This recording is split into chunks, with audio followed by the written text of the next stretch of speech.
Goldberg. He joined Michael Cole and Corey Graves via satellite from his garage. He said he watched the Royal Rumble. It was inspiring to him. He suddenly realized that he never got his rematch for the Universal Championship that he lost to Brock Lesnar at WrestleMania 33, and he wants a shot at it. It's now almost WrestleMania 36, by the way. Let me just point that out. And now he wants his rematch. Oh, by the way, I never got my rematch.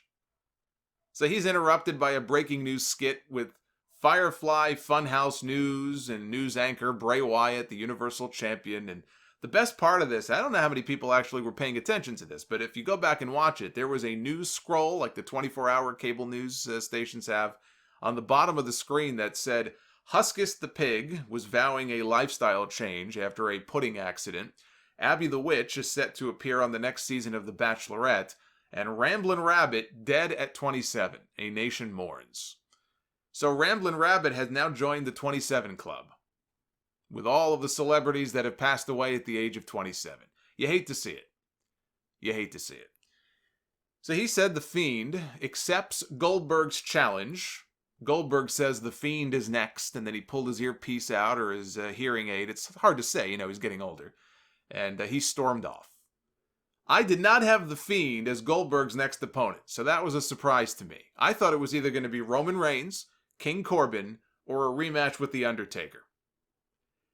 As a match, Goldberg against The Fiend sounds like a horrible idea.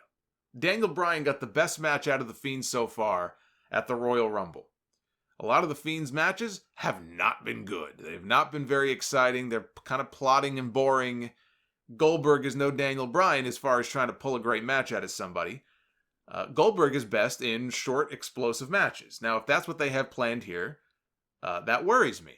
Because what are the chances that The Fiend is going to beat Goldberg in a short, explosive match? What this should be is a spear by Goldberg. The Fiend gets right back up. Goldberg is kind of incredulous. He hits another spear, gets him up into the jackhammer. And Bray, even though he's in better shape than he used to be, Bray is a big boy. So Goldberg trying to lift him up in a jackhammer if he's already sweating on his way to the ring, and it's 1,000 degrees over there in Saudi Arabia, which was one of his excuses for that catastrophe with The Undertaker. And he did get concussed in that match, but they were blaming it on the heat. It was so hot. So now he's going to potentially try to get Bray Wyatt up in position for a jackhammer. That's a bit of a risk, I would say. But let's say he gets him up, right? Drops him with the jackhammer. And then he goes for the pin, and the Fiend kicks out. He no-sells Goldberg's offense. Goldberg can't believe it. He readies for a third spear, and as he comes charging in, Bray catches him, the mandible claw. I thought about this, actually. They could do the spot that they did in the match with Bryan, where as Goldberg is charging in, like Bryan was charging in for the running knee, Wyatt catches him for a quick Sister Abigail first. But maybe the way they do it is, Goldberg's getting ready for the third spear. He comes charging in, and Wyatt gets him in the mandible claw. Puts the hand in his mouth, takes him down until Goldberg passes out, and Goldberg gets pinned. You want to really get the Fiend over, like a threat, and make an impression? That's how you do it. Question is, would Goldberg agree to that? I would say yes. For $2 million, which is reportedly what he got for that match against The Undertaker. Think about that. That match against The Undertaker was a $2 million payday for Bill Goldberg. For some of that sweet Saudi money, yeah, I think he would do whatever they told him to do. But there's no guarantee of that. I could see Vince McMahon thinking about WrestleMania and putting the championship back on Goldberg now and having him drop it to Roman Reigns. They can promote it as a Battle of the Spears. First ever match. Goldberg defends against Roman Reigns. Maybe they try to set up 2 WrestleMania matches. They have the lights go out during the match in Saudi, or something with an Undertaker distraction that leads to the Fiend losing. Goldberg goes off to defend the title against Roman, and the Fiend battles the Undertaker at WrestleMania. Undertaker missed WrestleMania last year. I would be surprised if he missed WrestleMania 2 years in a row. I don't need to see him in the ring ever again. You all know my thoughts on that. If he's going to have another match, I'd rather it be in November, 30-year anniversary of his debut. Let him wrestle Aleister Black and lose at Survivor Series, and then ride off into the sunset and go into the Hall of Fame next year. That's how I would do it. Of course, that's not my decision to make. It's not even Vince McMahon's decision to make. Undertaker made it very clear in his interview with Steve Austin, he doesn't like it when people tell him what to do with his own career. So he's going to make his own decision. If he feels he can wrestle until WrestleMania 40, we're going to get Undertaker matches until WrestleMania 40. But I would be surprised if he bowed out of WrestleMania 2 years in a row. So if he's going to wrestle, who's he going to face? Maybe The Fiend. Maybe they really do take the championship off The Fiend and they figure it's no big deal because The Undertaker, for whatever storyline reason, provided the distraction. You know, that would take the sting of the title loss away a little bit, especially if Bray gets his win back over the dead man after what happened all those years ago at WrestleMania 31. And so then you get 2 big WrestleMania matches out of it. I hope that's not what they're planning on doing. I think that they have put so much time, they've invested so much time and effort into getting this Fiend character over.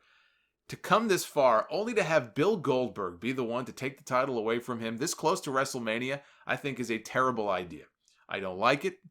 I am intrigued by the match, Goldberg and The Fiend, as far as what kind of match they're going to have. It may be quick and fun, or it could be a total disaster.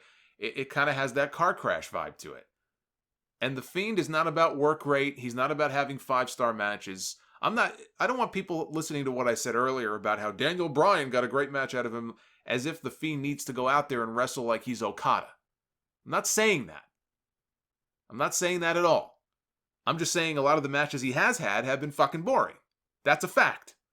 And Daniel Bryan took him to a compelling match with the strap match at the Royal Rumble. If he's wrestling Goldberg, it can only go one way. It's got to be quick. It's got to be over within 60 seconds or 90 seconds or 2 minutes. It can't go longer than that. I just can't see, more so Goldberg, I can't see it going much longer than that and being anything even resembling a good match. He did that with Brock Lesnar at WrestleMania, I will say. At WrestleMania 33, they had the greatest, short, explosive WWE title, or I guess it was a Universal title match, that maybe I've ever seen. From the moment that the bell rang, it was just smash mouth, boom, boom, boom, hitting big moves and spears, and he speared him through the barricade, and the German suplexes, just 2 big bulls throwing each other around. And then 1 F5 and Brock got the win. They got in, they got out. That's the way that this match should be. And I don't see it going 6 minutes. So, if it's me, I use Goldberg to get the Fiend over, even more. That's how I do it. But how do you make the match compelling without one person being dominated in 90 seconds? I don't think you do. I don't think there's any other way to do it. If you beat Goldberg that decisively, do you kill whatever little drawing power he may have left when you do bring him in as an attraction? I don't know. I think you would definitely kill the Fiend, though, if you had Goldberg beat him in dominant fashion. So I'd have the Fiend beat Goldberg. At least get him to WrestleMania. If you're going to have Roman Reigns beat him there, whatever. I think we all know at some point that's inevitable anyway.